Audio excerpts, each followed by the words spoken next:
Hello and welcome to Real Movie News. Today I will be reviewing Mario Bava's Shock, released by Arrow Video. This film was the Italian horror director's last project before he passed, and it was actually released in the United States as Beyond the Door 2. Beyond the Door was a cheap Italian knockoff of The Exorcist, so much so that the production company was sued, I believe. It has all of the elements. It's clearly a ripoff. And because The Exorcist was so successful, they just released this as a sequel to The Exorcist ripoff, when really there's no connection whatsoever. And Mario Bava had nothing to do with the original Beyond the Door as well.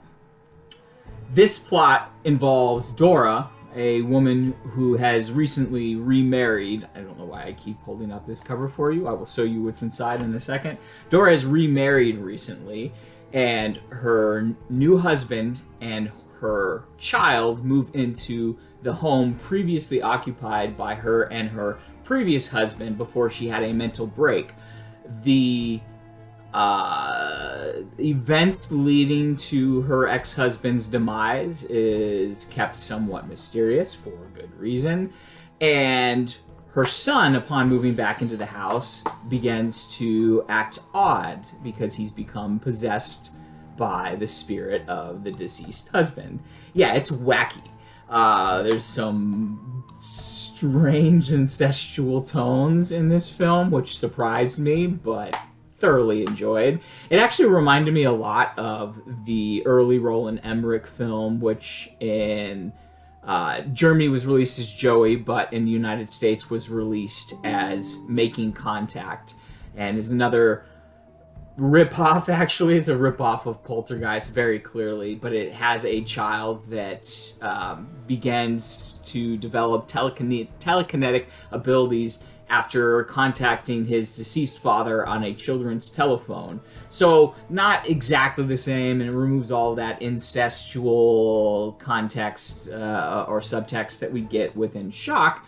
But yeah, there's some similarities, other than that one being clearly family film driven, and this one very much not so.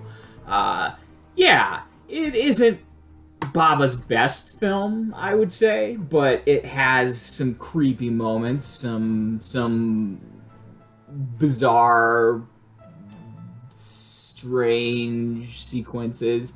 I don't want to give away too much, but there's enough in this for fans of horror to seek out, and fans of Bava should already know of it if they are not already familiar. Not his best film, no, but definitely worthy of being his final film.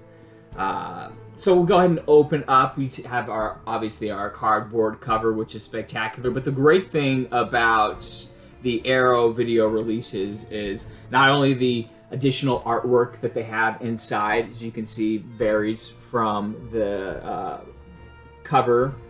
And once you remove the disc, you get to see that awesome alternate artwork that actually comes from the original movie poster, I believe.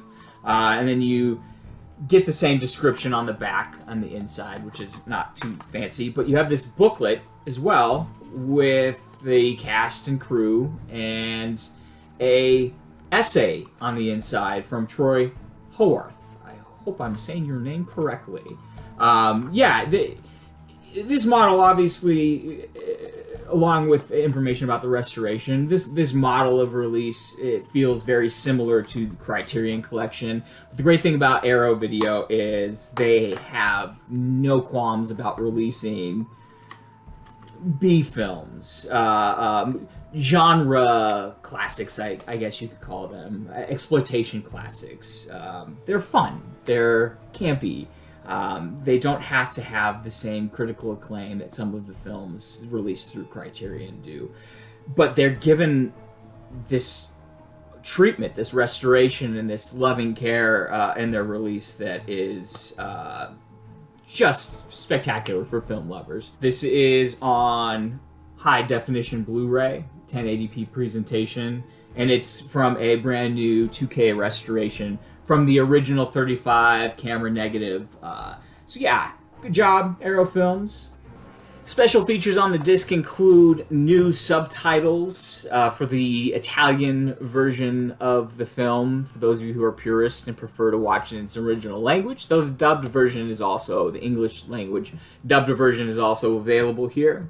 There's a new audio commentary from Tim Lucas, who is the author of Mario Bava, All the Colors of the Dark, as well as 2 new video interviews, one with co-writer and co-director Lamberto Bava, who is Mario Bava's son, and the reason why this movie got made. He encouraged Mario Bava to make this movie after a string of failures that the filmmaker had towards the end of his career.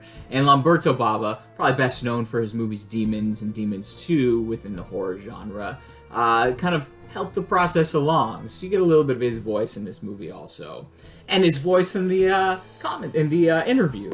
And the second video interview comes from co-writer Dardano Sacchetti, and there's also a video essay from author and film critic Alexandra Heller-Nicholas, and a video appreciation from author and film critic Stephen Thrower.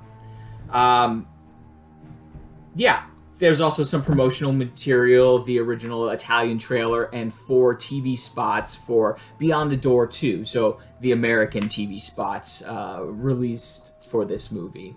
And an image gallery.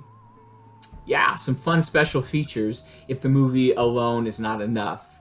As always, a link to purchase this film is available below, though I receive nothing from your doing so. This is all just for the love of cinema.